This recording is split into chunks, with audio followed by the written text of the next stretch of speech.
of the things that I didn't realize when I was looking for cameras when I first started doing YouTube was that, the camera world is it's a bit of a rabbit hole. There's just so much to know, so much different terminology. It's a lot to take in.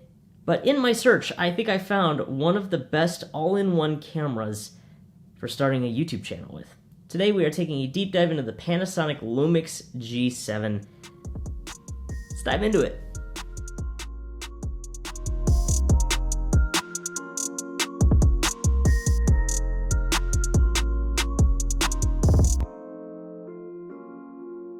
Alright, first off, let's talk about the specs of the Lumix G7.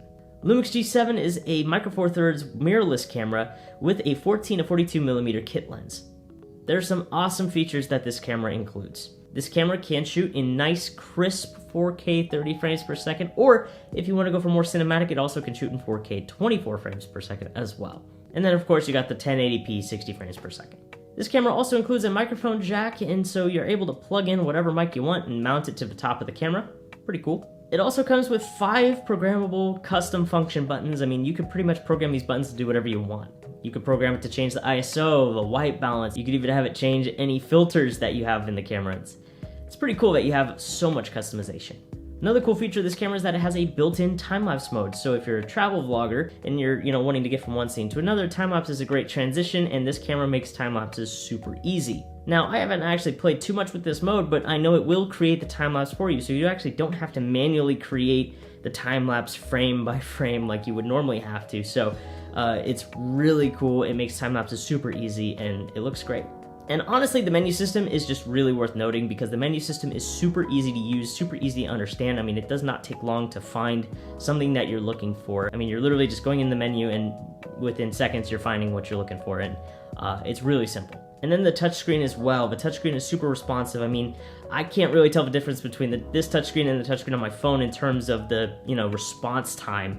It's pretty fast, which is nice to see. Alright, so we just talked about a bulk of the features, but let's talk about why this camera is so good for anybody wanting to start a YouTube channel. The first thing is the microphone jack. When I was first looking for a camera to upgrade to, when I was starting to get back into YouTube, I was looking for one that had a microphone jack so that I could really get a lot better audio in my videos. And so now I'm able to plug in a Rode VideoMic Pro and hook it to the top of the camera, and it just sounds so much better than any built-in microphone from any camera. It just sounds so much better. Increasing your audio quality is going to be one of the more important things to do with YouTube, but having this feature is just so key, and it was one of the biggest things that I was looking for with this camera. But that's one of the things I think people want to look for in cameras, not just the features that the camera has, but also how the camera complements any external accessories. Can it support a microphone? Can it support, an external battery pack at the bottom so it has a better battery life? Can it support a lot more of these external features? Another key feature for me is the 4K 30. I think this is a huge feature for anybody that wants to get more cinematic and wants to really get that crisp, clean look. You're just getting a really nice picture when it comes to the 4K 30 frames per second, especially the 4K 24 frames per second. That's a more cinematic frame rate. Now, I am shooting in the 4K mode right now, but unfortunately, I have to work with the project in editing. I have to work with it in 1080p because 4K files are insanely big and my computer just cannot take it. But still, even down-resing 4K to 1080p, it still looks good. And another cool feature, it's not a key feature, but it's something that I think is really helpful, is the peaking feature. This is a feature that will highlight what is in focus. So when you're using manual focus, it will show a blue outline of wherever the focus is. So you know exactly what is in focus, and when you turn the focus ring, either clockwise or counterclockwise, then the blue outline will shift backwards or forwards. It's a really nice feature because now you could go with manual focus and you'll know what's in focus at all times. Alright, so far we've been saying some pretty good things about this camera, but let's talk about where the camera falls short. The one thing that I was really disappointed about when I got this camera and I got it out of the box, I started playing with the camera and it did not have 120 frames per second. When you shoot in 120 frames per second, you could get some nice slow motion footage from it. And if your project, if your video is 30 frames per second normally, if that's what you're filming in, then if you shoot it in 120 frames per second for a slow motion shot, you can slow it down to a quarter of the speed. I believe I did my math right, 120 frames per second, slow it down to 30 frames per second, you cut that, divide it by 4, yeah, so you could cut it down to a quarter. Okay, I did the math right. But it was one of those things that I was like, I really wanted to use that slow motion to get some nice B-roll shots if I was doing a review video like this, but But unfortunately, I have to use this guy, this little point and shoot. This shoots in 120 frames per second. I could get slow motion footage with a tiny little point and shoot, but I can't get it with an actual camera, so that's kind of unfortunate. Another issue that I found with this camera is the autofocus. Panasonic is notorious for having kind of iffy autofocus. It tends to hunt for something to focus every now and again. Even if you're remaining perfectly still and you're staying in the center of the frame, it's still gonna hunt for something to focus on. It's just, it's kind of unfortunate. And even in the video we posted last week about video editing, you saw there was a moment where it focused on my microphone, not on me. It's kind of tough. Now, this can be combated by using manual focus with the peaking feature, so you can use that. I could have just used that and avoided that whole problem, so there's a workaround for it. But I think autofocus is one of those things. Canon and Sony just do this, they're miles ahead in terms of autofocus technology, and it just does so well. But it's at a point where I just wish Panasonic would just up their game when it comes to autofocus. It's just something that you kind of have to get caught up with. Feels like they're a little bit behind in that department. And then the last kind of issue with this camera is the fact that it is a micro four thirds camera. Micro four thirds is referring to the sensor size.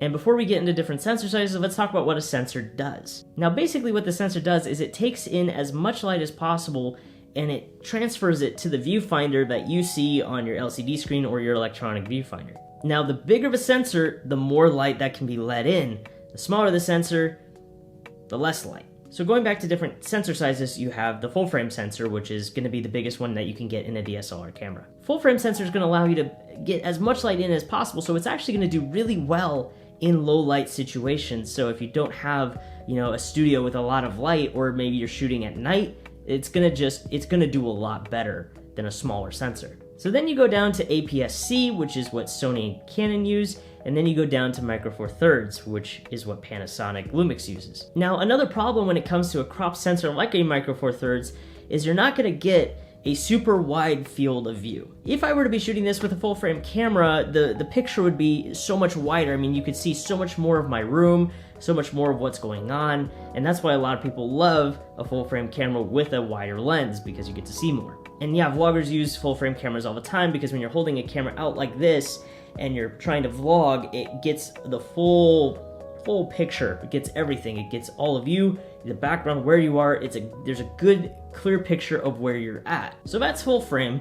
Then you go to APS-C. Now APS-C would be a bit wider than this, not by much, but it would be a little bit. And now you have micro four thirds, which this is fairly cropped in. Now again, being a crop sensor, this camera's not going to do super well in low light. So I can't really film all that much at night, and unless I'm in a studio with a lot of lights around.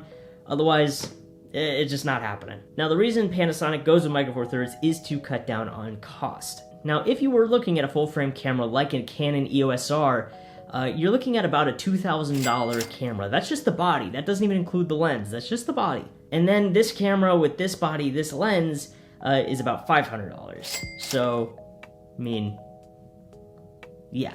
Micro four thirds cuts down on cost, but you are sacrificing the low light performance as well as a wider field of view. Now for me, the camera being a micro four thirds, it's not a deal breaker for me because it still works really well for what I do. Now I do have to be pretty careful when I vlog with this camera. I have to hold the camera out as far as my arm can go because it's so cropped in, so I have to kind of hold it as far out because, otherwise it'd be too close to my face. It's just uncomfortable. It just doesn't, it's my personal space. So it is limiting, but again, it's not a deal breaker for me because I mostly do videos like this where it's more talking head stuff, and also I can just put this on a tripod, move it around the room, and it's still gonna be great and look good. But for the most part, I still think this camera is a great camera for anybody wanting to start any sort of YouTube channel, and this also works for Twitch as a webcam as well. So this camera overall is a fantastic camera. It has a lot of features to it. It packs a punch, and I think you're getting a lot of bang for your buck when it comes to all the features that come with this camera. Now again, this is just for starting. Obviously, I'm gonna wanna work my way up to getting a full frame camera one day. That's a dream of mine to get a full frame, but I don't have YouTube money, so it's still a dream at this point, but it's a dream. We'll get there. But again, like I said, I still recommend the Lumix G7. It still adds a lot for anybody starting a YouTube channel who wants to just invest a little bit, getting into it. It's a great place to start out. Now, I do want to pass the question on to you. What are your thoughts on the G7? You like it? Maybe? And for those of you guys who are more experienced, what other cameras would you recommend for starting out on YouTube. Please do leave a comment down below. I am very curious to see what you think. And if you want to talk about this camera, I use this camera for every stream on Twitch. Be sure to follow me over there. Click that little notification bell and so you know when I go live, and we can talk about cameras. It's one of my favorite things to talk about. It's great. But with that, that's going to do it for me. Thank you so much for watching. I appreciate you. If you like this video, hit that like button. And if you want to see more stuff like this, more content like this, hit that subscribe button. Thank you so much for watching. I appreciate you, and I will see you in the next video. Have a good one, everybody.